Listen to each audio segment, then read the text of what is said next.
قرآن وہ کتاب ہے جو در سے انقلاب ہے،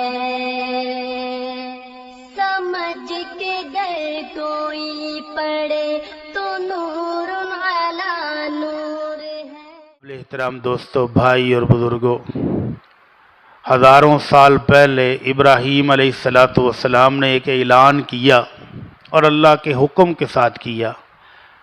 اللہ رب العزت نے فرمایا میرے خلیل وَأَذِّن فِي النَّاسِ بِالْحَجِّ يَأْتُوكَ رِجَالًا وَعَلَى كُلِّ ضَامِرٍ يَأْتِينَ مِنْ كُلِّ فَجٍّ عَمِيقٍ، میرے خلیل اعلان کر دے دنیا کے دور دراز کونوں خدروں سے بھی نکل کر لوگ اپنی سپیشل سواریاں تیار کریں اور مکہ حج کے لیے پہنچیں۔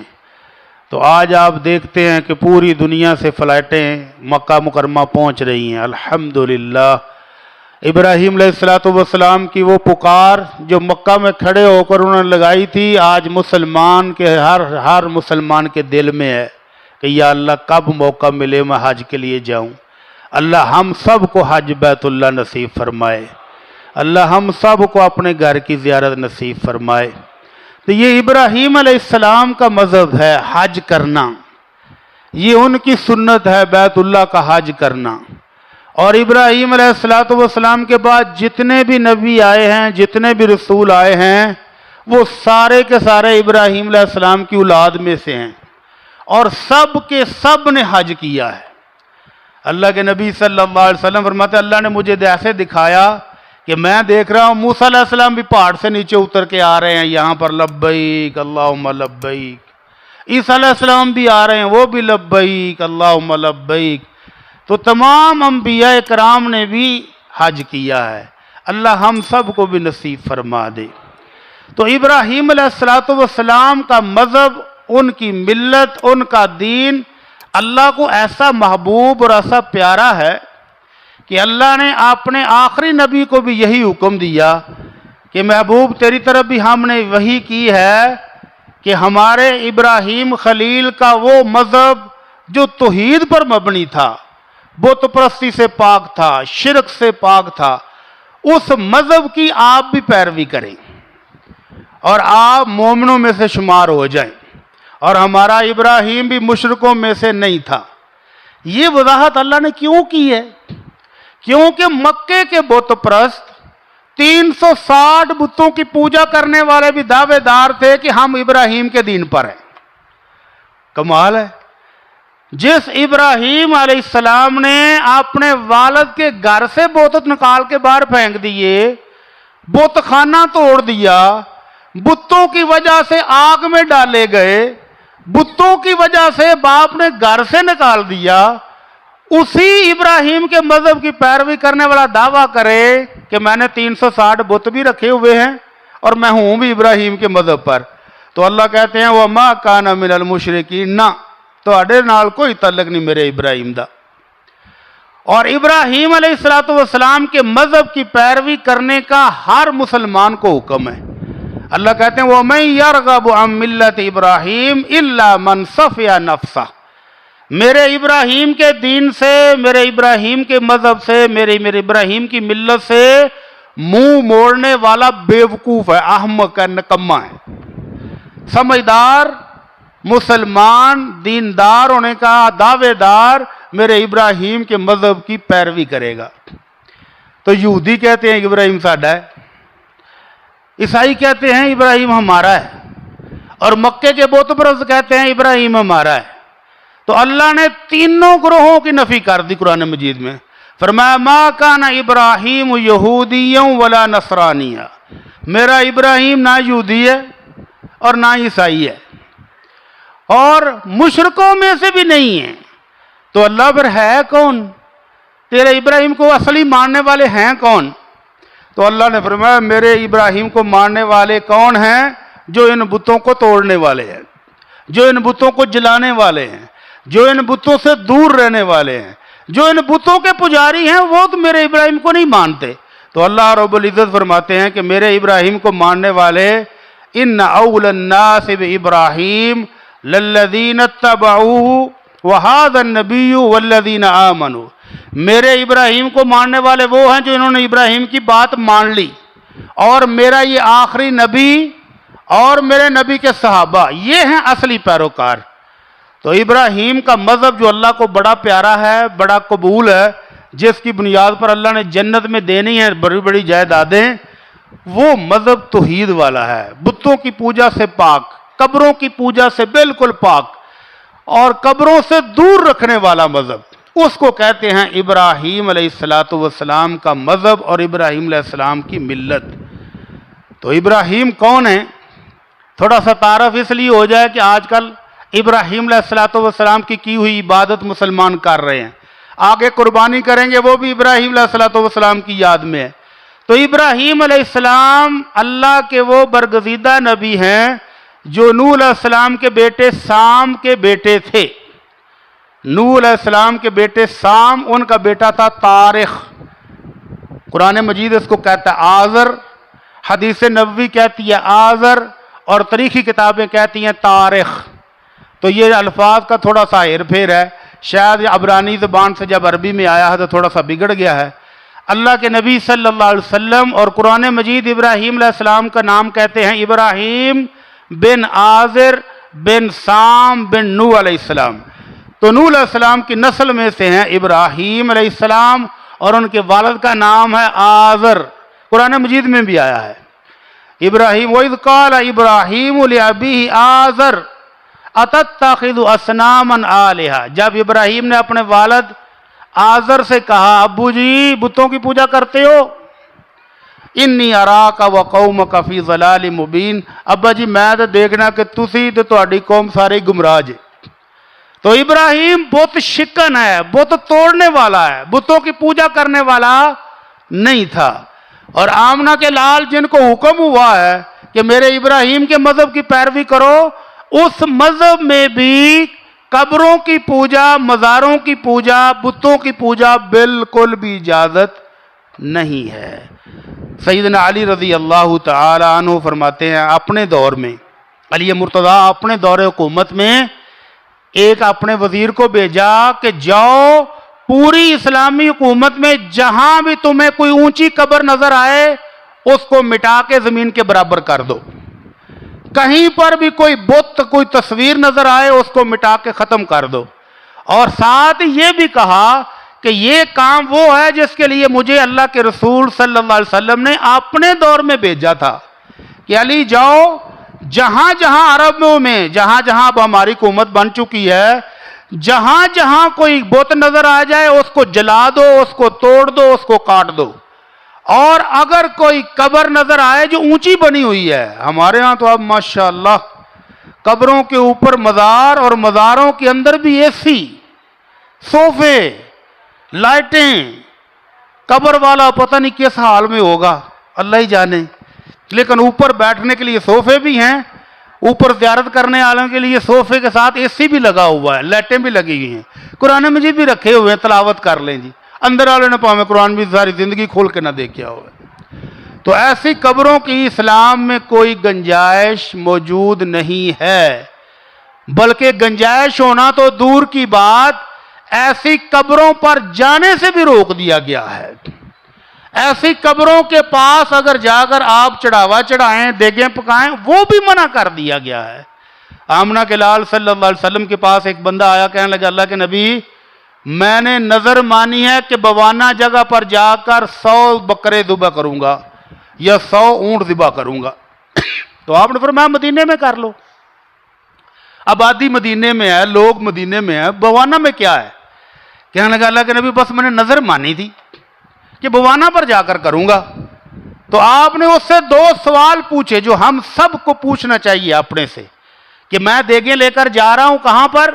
فلاں مزار پر، فلاں دربار پر، فلاں قبر پر دیگیں چڑھاؤں گا، فلاں مزار پر جا کر بکرے ذبح کروں گا۔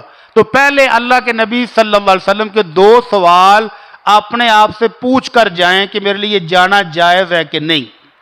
اللہ کے نبی صلی اللہ علیہ وسلم نے پوچھا حل فیہا وثن من اوثان الجاہلیت تعبد، کیا اس جگہ پر کوئی جاہلیت کے زمانے کا کوئی بت تو نہیں ہے؟ اگر وہاں پر بت ہے تو مسلمان کو اپنی نظر پوری کرنے کی بھی اجازت نہیں ہے۔ آپ انہوں نے کہا نہیں اللہ کے نبی وہاں بت تو کوئی نہیں ہے۔ آپ نے فرمایا حل فی عید من اعیاد الکفار، کیا وہاں پر کافروں کا کوئی سالانہ میلہ تو نہیں لگتا؟ کہنے لگے نہیں اللہ کے نبی کوئی میلہ شیلہ بھی نہیں ہے۔ تو آپ نے فرمایا پھر جاؤ اوف بنظرک، اگر یہ دونوں چیزیں نہیں ہیں تو پھر جا کر اپنی نظر پوری کر لو۔ اگر کوئی قبر جس پر سالانہ میلہ لگتا ہے یا وہاں پر لوگ شرکیہ اعمال کرتے ہیں، سجدے ٹھوکتے ہیں وہاں جا کر، تو اس جگہ پر آپ اپنی حلال نظر بھی پوری نہیں کر سکتے۔ بکرے لے جا کر ذبح کرنا، دیگے چڑھانا، چادریں چڑھانا بالکل بھی جائز نہیں ہوگا۔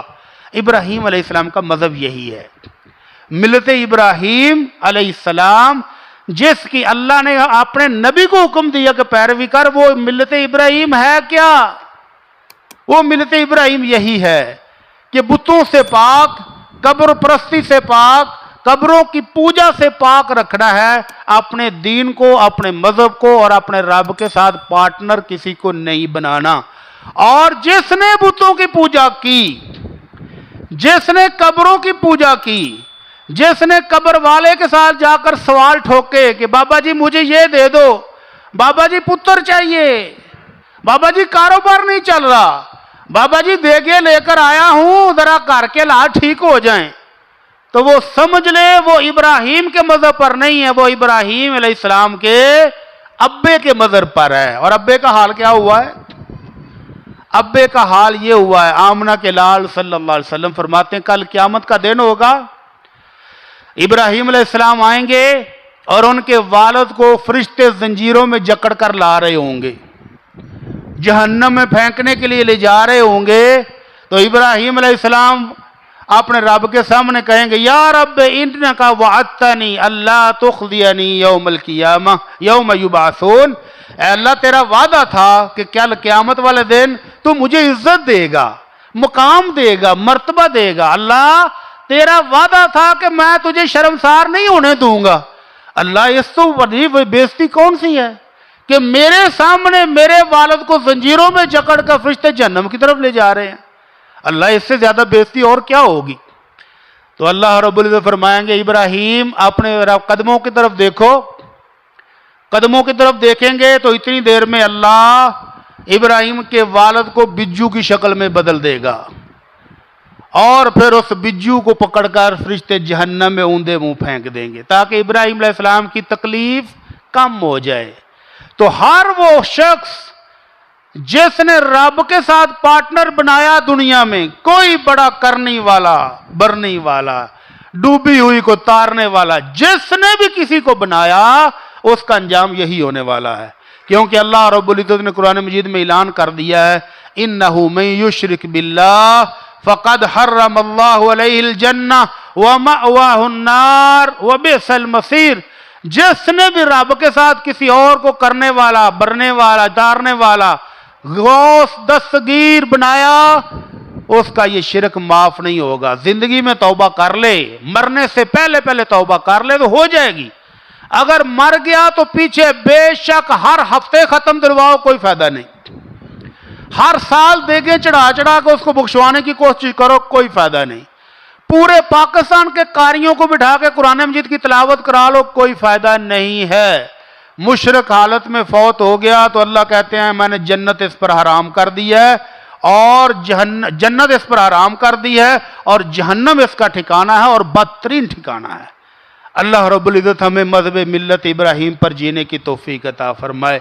ابراہیم علیہ السلام ابو ضیفان کے نام سے مشہور ہیں۔ ابو ضیفان کا مطلب ہے مہمان نواز۔ اللہ کے نبی صلی اللہ علیہ وسلم فرماتے ہیں کانا ابراہیم اول من اضاف الناس، ابراہیم علیہ السلام وہ پہلے اللہ کے بندے ہیں جنہوں نے مہمانوں کی مہمان نوازی کرنی شروع کی۔ گھر مہمان آ جاتا تو چاہ چڑھ جاتے، اور کچھ روایتوں میں ہے کہ ابراہیم علیہ السلام کھانا کھاتے وقت انتظار کرتے کہ باہر سے کوئی بندہ آ جائے، کوئی مل جائے مہمان، تو پھر اکٹھے بیٹھ کے کھانا کھائیں، تو اس لیے ان کا نام پڑ گیا ابو ضیفان۔ تو ابراہیم علیہ السلام نے بہت سارے کام کیے ہیں جو پہلی دفعہ دنیا میں ہوئے، اور اس کے بعد ہمارے لیے یہ سنت بن گیا۔ نمبر 1 مہمانوں کی مہمان نوازی، نمبر 2 مونچھیں کاٹنا، لمبی لمبی مونچھیں رکھنا کہ منہ کے اندر وہ بال جا رہے ہوں، یہ شریعت محمدیہ میں منع ہے۔ اللہ کے نبی صلی اللہ علیہ وسلم فرماتے ہیں عشر من الفطرہ، مسلمان کی فطرت میں داخل ہے کہ وہ مونچھوں کو کاٹ کے رکھتا ہے، ناخن تراش کے رکھتا ہے، ناخن میل سے بھرے ہوں، گندے بدبودار اور کھانا کھائے، اسلام اس کی اجازت نہیں دیتا۔ مونچھیں اتنی لمبی ہوں کہ منہ کے اندر جا رہی ہوں، اسلام اس کی اجازت نہیں دیتا۔ اور یہ دونوں کام ابراہیم علیہ السلام نے کیے، اور سب سے پہلے ابراہیم علیہ السلام نے ختنے کیے۔ سب سے پہلے ابراہیم علیہ السلام نے زیر ناب بال صاف کرنے شروع کیے، اور سب سے پہلے نبی ابراہیم علیہ السلام تھے جن کے بال سفید ہوئے۔ بال سفید ہوئے تو دیکھا تو کہنے لگے یا ربی ما ھذا، اللہ اے کی یہ میرے بال سفید ہو گئے نے؟ تو اللہ نے فرمایا میرے ابراہیم خلیل یہ تو بزرگی کی علامت ہے، بال سفید ہو جائیں تو عزت کی علامت ہے، احترام کریں گے لوگ۔ تو ابراہیم علیہ السلام نے پھر دعا کی رب زدنی وقارا، اللہ اگر عزت ہے تو پھر اضافہ فرما دے۔ تو یہ ساری سنتے میرے ابراہیم علیہ السلام کی ہیں۔ قرآن مجید میں خوبصورت واقعہ، اور اس سے ہمیں تعلیم کیا ملتی ہے؟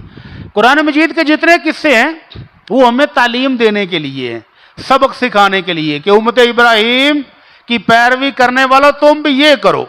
تو قرآن مجید میں آتا ہے کہ فرشتے ابراہیم علیہ السلام کے پاس انسانی شکل میں آئے، فرشتے آئے ابراہیم علیہ السلام کے پاس انسانی شکل میں، اور آ کر کہتے ہیں فقالوا سلاما، السلام علیکم۔ تو ابراہیم علیہ السلام نے سلام کا جواب دیا تو ان کو بڑا تعجب ہوا کہ بندے انہونے سے ہیں، انجان سے ہیں، اس آبادی میں کبھی دیکھے نہیں، یہ بندے کون ہیں جو آ کر مجھے السلام علیکم کہتے ہیں؟ لیکن سلام کا جواب دینے کے فوراً بعد ابراہیم علیہ السلام نے وہ نہیں ہم سے کیا ہاں جی ٹھنڈا کے گرم، ٹھنڈا ہوئے تو پھر بوتل ہوئے کہ شربت، بوتل کیڑی پیو گے؟ ہیں پیپسی کے کوکا کولا، ٹھنڈا لسی نہ لے آواں؟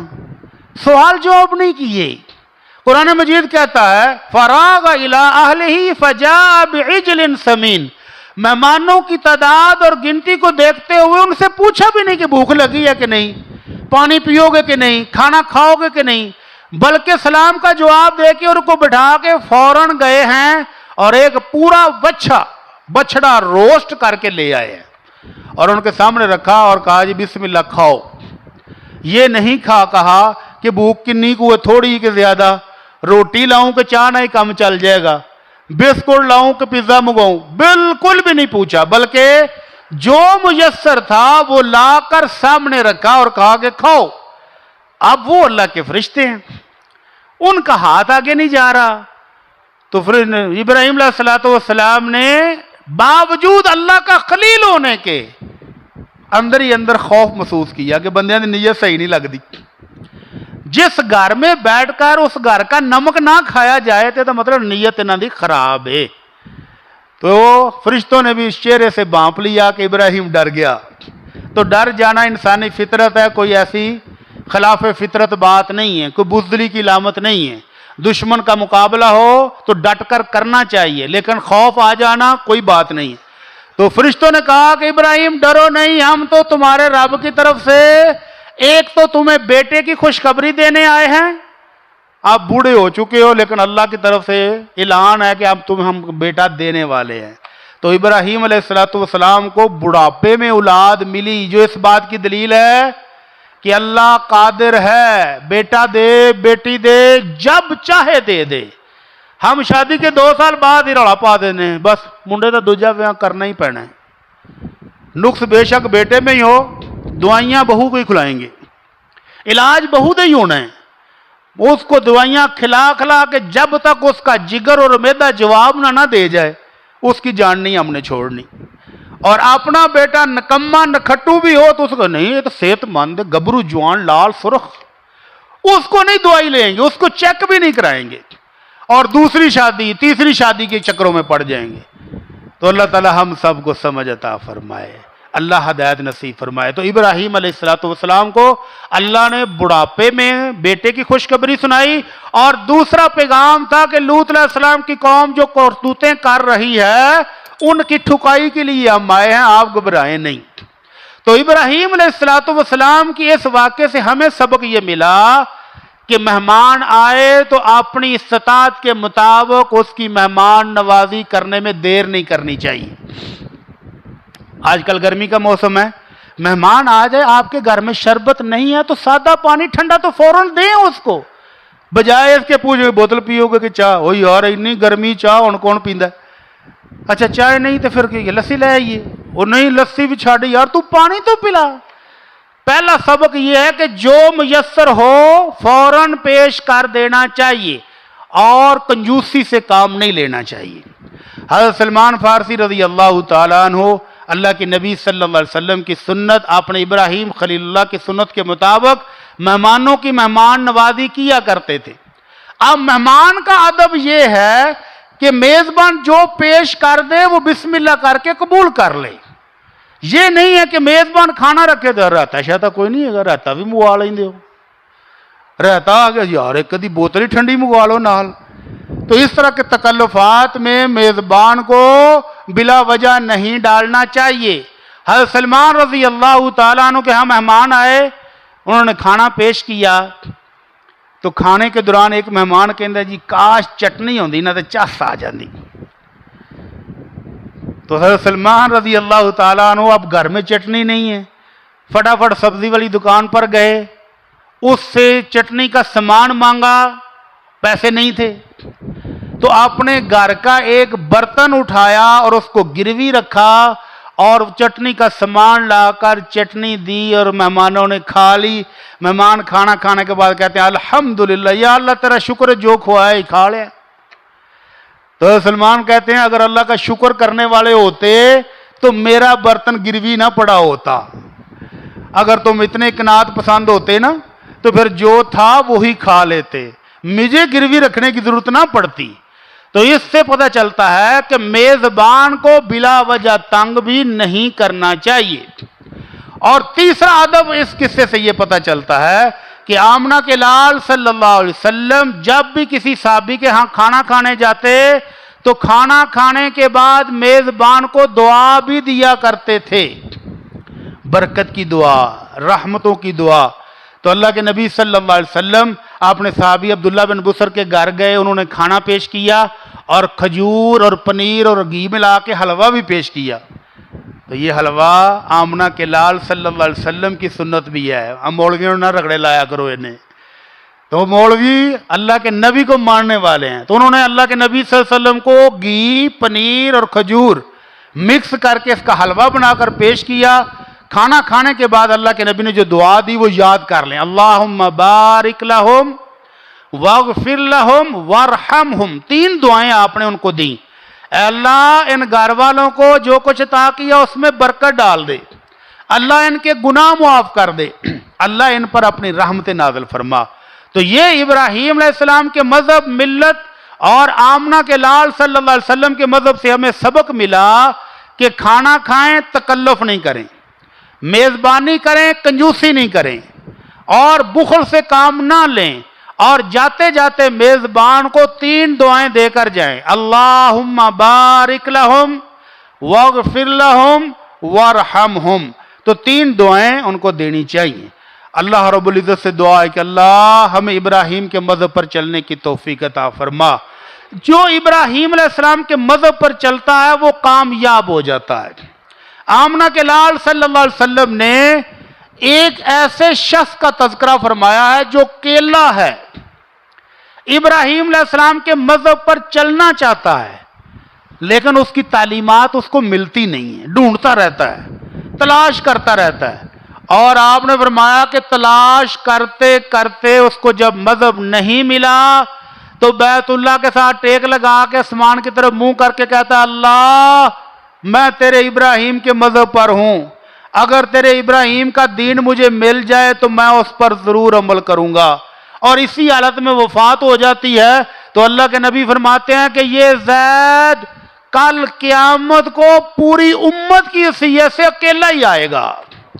جہاں نبی اپنی امتوں کے ساتھ آئیں گے، زید اکیلا ان کے ساتھ ساتھ پوری امت بن کے اٹھایا جائے گا. یہ زید کون تھے؟ یہ حضرت سعید جو عشرہ مبشرہ میں سے ان کے والد تھے رضی اللہ تعالی عنہ. یہ مشرکوں کے دین سے بیزار تھے. بتوں پر جا کر بکرے ذبح کرتے، گوشت چڑھاتے، ان کے سامنے جا کر حاجتیں رکھتے کہ بابا جی جو کچھ جے تسی جے. تو زید ان مشرکین مکہ کو ڈانٹا کرتے تھے، کہتے تھے کہ یار تمہاری تو عقل ہی ماری گئی ہے. آسمان سے بارش رب نے نازل کی، اس بارش سے گھاس اللہ نے پیدا کی، بکری کو خوراک اللہ نے دی، بکری کو پیدا اللہ نے کیا. بکرا جب جوان ہو گیا تو ان بتوں کے نام پر ذبح کرتے ہو. وہ ان کو کہتے تم مشرک ہو، تم ابراہیم کے دین پر نہیں ہو. اور جب کوئی مشرک اپنی بیٹی کو پیدا ہوتے ہی دفن کرنا چاہتا تو یہی زید وہ بیٹی اس سے لے لیتے تھے کہ یار نام مار، مجھے دے دے، تو نہیں پالنا چاہتا مجھے دے دے. بیٹی کو پالتے پوستے جب وہ بڑی ہو جاتی تو اس کے باپ کو پھر پوچھتے کون لینی ہوں واپس. اگر اب دل کرتا ہے اپنی بیٹی واپس لینے کو تو لے لو، وگرنہ پال تو گئی ہے، شادی بھی میں ہی کر دوں گا. تو اس طرح کی نیکیاں کمانے والے زید رضی اللہ تعالی عنہ کو اللہ کے نبی نے فرمایا کہ یہ ابراہیم کے دین پر تھے اور کل قیامت کو پوری امت کی حیثیت سے اٹھائے جائیں گے. انہوں نے ابراہیم علیہ السلام کے دین پر چلنے کی کوشش صرف کی ہے، ابھی ملا نہیں ہے.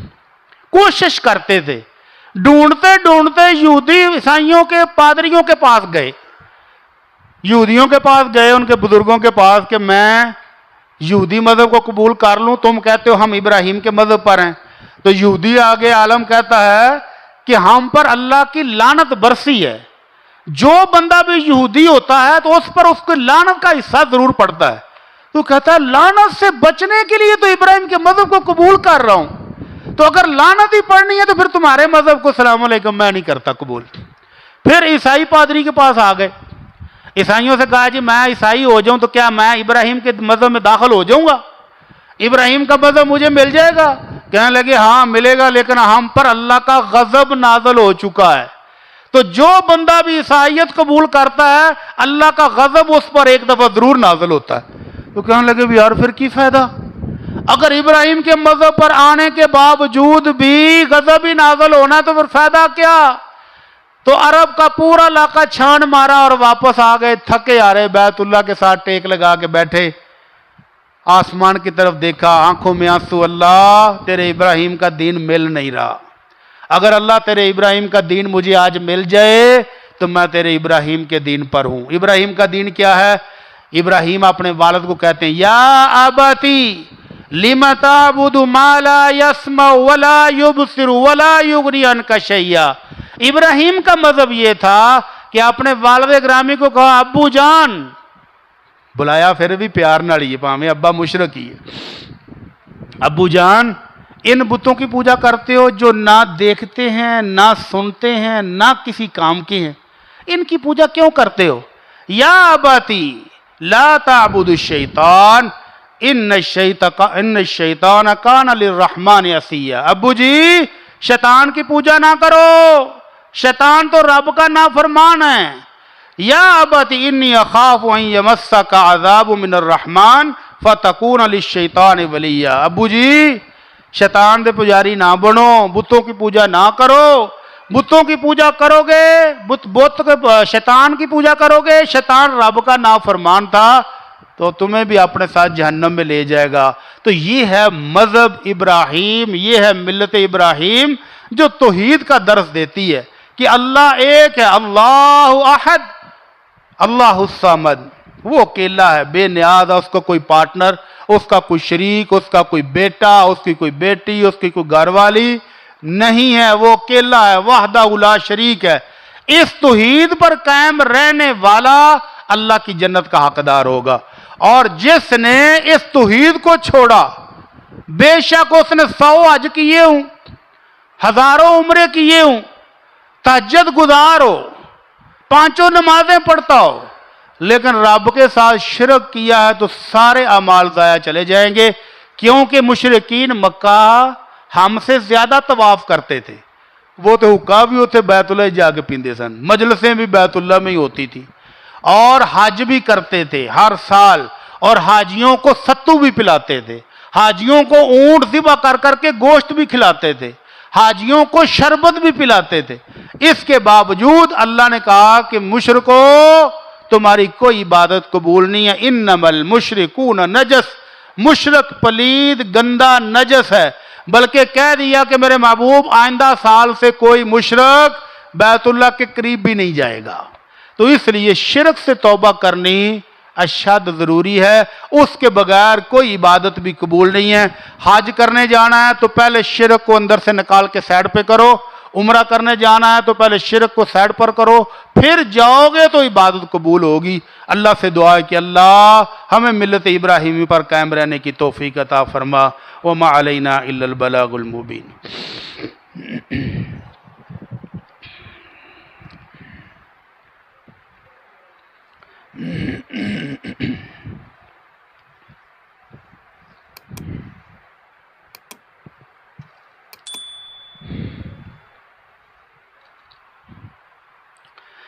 ان الحمد لله نحمده ونستعينه ونستغفره ونعوذ بالله من شرور انفسنا ومن سيئات اعمالنا.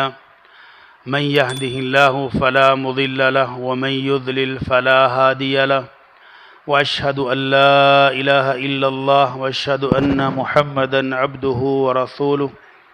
اما بعد, قابل احترام دوستو, بھائی اور بزرگوں, ابراہیم علیہ السلام کے قصے سے ایک اہم سبق یہ بھی ملتا ہے کہ نیکی کی ابتدا گھر سے کریں. ابراہیم علیہ السلام نے اللہ کی توحید کی دعوت کہاں سے دینی شروع کی ہے؟ اپنے گھر سے. سب سے پہلے اپنے ابو کو سمجھایا ہے کہ ابو تو اللہ کا نافرمان نہ بن. پیار کے ساتھ سمجھایا. جب تک ابو نے گھر سے نہیں نکال دیا ابو کو سمجھاتے رہے ہیں. تو اللہ کا قرآن بھی کہتا ہے قو انفسکم و اہلیکم نارا, لوگو اپنے آپ کو بھی جہنم سے بچاؤ اور اپنے گھر والوں کو بھی جہنم سے بچاؤ. تو اگر آپ خود نمازی ہیں ماشاءاللہ 5 وقت کے, اور آپ کے جوان بیٹے اور بیٹیاں بے نماز ہیں, تو آپ گھر سے دعوت شروع کر دیں. بیٹوں کو بٹھائیں پیار سے, بیٹا نماز پڑھا کر, بیٹی نماز پڑھا کر. اگر آپ کی اہلیہ بے نماز ہے تو اس کو نماز پڑھائیں. بڑا سخت فتویٰ ہے علماء کرام کا. میاں بیوی میں سے کوئی ایک پکا بے نماز ہو تو فتویٰ یہ ہے کہ ان کا نکاح قائم نہیں رہتا. اگر دونوں میں سے کوئی ایک پکا بے نمازی ہو جس کو کہا جائے نماز پڑھ اور وہ نہ پڑھے, اس کو کہو نماز پڑھا کر, وہ کہتی کل پرسوں چوتھ اگلے سال پڑھاں گا, اگلے سال پڑھوں گی, لیکن نماز نہیں پڑھے, تو علماء کرام کے فتوے کے مطابق ان کا نکاح باقی نہیں رہتا. تو اس لیے اپنے گھر سے تبلیغ شروع کریں. اپنے بچوں کو, اپنے بزرگوں کو, اپنی بیوی کو سب سے پہلے تبلیغ کریں. اللہ کے نبی صلی اللہ علیہ وسلم نے جب تبلیغ کا آغاز کیا تو پہاڑ پر چڑھ کر سب سے پہلے اپنے چچاؤں کو آواز دی, جتنے رشتہ دار تھے سب کو آوازیں دی, پھر اپنی پھوپھی کو آواز دی, پھر اپنی بیٹی کو بھی آواز دی. سب سے پہلی دعوت اپنے قریبی خاندان کو دی, پھر بعد میں باہر نکلے ہیں. اس لیے اپنے اپنے گھروں کی فکر کریں, اپنے آپ کو جہنم سے بچائیں اور گھر والوں کو بھی بچانے کی کوشش کریں. اللہ تعالی ہم سب کو توفیق عطا فرمائے. یہ بھائی نے سوال بھیجا ہے کہ اگر رات کو وتر نہ پڑھیں گے, صبح تہجد پڑھیں گے تو پھر وتر پڑھیں گے, اور پھر آنکھ نہ کھلے تو پھر کیا کرے؟ اللہ کے نبی صلی اللہ علیہ وسلم جس رات کسی وجہ سے تہجد نہیں پڑھ سکے, نہیں اٹھ سکے, تو آپ اشراق کے ٹائم پر وتر اور تہجد کی 12 رکعت پڑھتے تھے. تہجد اور وتر 11 رکعت ہیں, لیکن جب اشراق کے ٹائم پڑھیں تو پھر 12 پڑھنی ہیں جفت کر کے, طاق نہیں. اور اگر آپ کہتے ہیں جی اب ٹائم تھوڑا ہے, تہجد تو میں نہیں پڑھ سکتا, صرف وتر پڑھنے ہیں, تو 3 کی بجائے 4 پڑھ لیں. اگر 1 پڑھنا تھا تو 2 پڑھ لیں. اشراق کے ٹائم پر یہ وتروں کی ادائیگی ہو سکتی ہے. اور اگر رات کو وتر پڑھ لیں اور پھر جاگ آ جائے تہجد کے ٹائم پر, تو تہجد پڑھتے رہیں, وتر ہو چکے ہیں, وتر دوبارہ پڑھنے کی ضرورت نہیں ہے. یہ ایک اعلان ہے کہ کل 26 اپریل بروز اتوار صبح 9:30 بجے سے 12 بجے تک حافظ ڈاکٹر مبشر رشید صاحب حج تربیتی پروگرام آپ کی مسجد میں پیش کر رہے ہیں۔ اسی مسجد میں حج کی ٹریننگ ہوگی، تو اس میں شرکت کے لیے بھائی تشریف لائیں، حج کا طریقہ سیکھیں۔ خاص طور پر جو حج پر جا رہے ہیں ان کو تو ضرور آنا چاہیے، اور جن کا پروگرام ہے اگلے سال جانے کا وہ بھی سیکھ لیں۔ اللہ تعالیٰ توفیق عطا فرمائے۔ اور یہ ایک بہن کا سوال ہے، وہ کہتی ہیں کہ حج پر جا رہی ہیں، تو اگر ان کے حج کے ایک دن پہلے مینسز آ جائیں اور ایک دن بعد وہ مینسز ختم ہونے کی تاریخ ہو تو پھر وہ کیا کریں؟ تو وہ حج کا احرام باندھیں گی، لبیک اللہم حجن کہہ کر حج کا احرام باندھ لیں گی، نیت کر لیں گی، اور اگلے دن اگر مینسز ختم ہوتے ہیں تو کوئی مسئلہ نہیں ہے، وہ نہائیں، نہا دھو کر دوبارہ سے وہ احرام کی پابندیوں میں آ جائیں۔ تو احرام کی پابندیاں ان پر اسی طرح رہیں گی، البتہ کنگھی کرنے میں احتیاط کریں کہ بال ٹوٹے نہیں، بلکہ کنگھی نہ کریں۔ احرام باندھنے سے پہلے اچھی طرح گت کر لیں، اور جب مینسز ختم ہوں تو سر کے اوپر آہستہ سے پانی بہا کر ان کو گیلا کر لیں اور نہا لیں۔ تو کنگھی دوبارہ نہ کریں تاکہ بال وغیرہ نہیں ٹوٹیں، تو وہ احرام کی پابندیوں میں ہی رہیں گی۔ ان کے لیے نہانا جائز ہے، اس میں کوئی حرج نہیں ہے، وہ نہا سکتی ہیں۔ حاجی مقصود احمد صاحب بیمار ہیں جی، ان کے لیے دعائے خیر فرمائیں، اللہ تعالیٰ ان کو صحت اور تندرستی دے۔ لا باس طہور انشاءاللہ۔ تمام مسلمان جو بیمار ہیں ان کے لیے دعا کریں، اللہ تعالیٰ سب کو صحت اور تندرستی دے، اور جو مسلمان وفات پا گئے ان کے لیے دعا کریں کہ اللہ تعالیٰ ان کی بخشش فرما دے۔ یا رب العالمین، جتنے مسلمان بیمار ہیں سب کو تندرستی عطا فرما۔ اے اللہ، جتنے مسلمان بیمار ہیں سب کو صحت اور سلامتی والی زندگی عطا فرما۔ یا اللہ، جتنے مسلمان تیرے پاس آ گئے ہیں، اللہ اگر نیک تھے تو ان کے درجات کو بلند فرما دے، اللہ اگر گناہ گار تھے تو ان کے گناہوں کو معاف فرما دے۔ یا رب العالمین، جتنے مسلمان پریشان ہیں سب کی پریشانیاں دور فرما۔ اللہ جو دکھی ہیں ان کے دکھ دور فرما دے، اللہ جو تنگ حال ہے ان کو خوشحال فرما دے۔ یا اللہ، جن کے پاس اپنا گھر نہیں ہے ان کو اپنا گھر عطا فرما دے۔ اللہ، مہنگائی بہت ہے، اللہ حکمرانوں کا ظلم بھی بہت ہے، اللہ نجات عطا فرما دے۔ اللہ سب کے رزق میں برکت عطا فرما دے، اللہ حکمرانوں کو ہدایت نصیب فرما دے، اللہ ان کو تھوڑا سا رحم دلی عطا فرما دے۔ یا رب العالمین، جن کے پاس اولاد نہیں ان کو نیک صالح بیٹے اور بیٹیاں عطا فرما، اللہ ان کو نیک بیٹے اور بیٹیاں عطا فرما۔ اللہ جن کی اولادیں ہیں ان کو والدین کا فرما بردار بنا دے۔ یا رب العالمین، ہم سب کے گناہ معاف فرما، اللہ ہمارے والدین کی بخشش فرما، یا اللہ ہمارے اساتذہ کرام کی بخشش فرما، اے اللہ اہل اسلام کی خیر فرما، اللہ اہل وطن کی خیر فرما۔ سبحان ربک رب العزت عما یصفون وسلام علی المرسلین والحمد للہ رب العالمین۔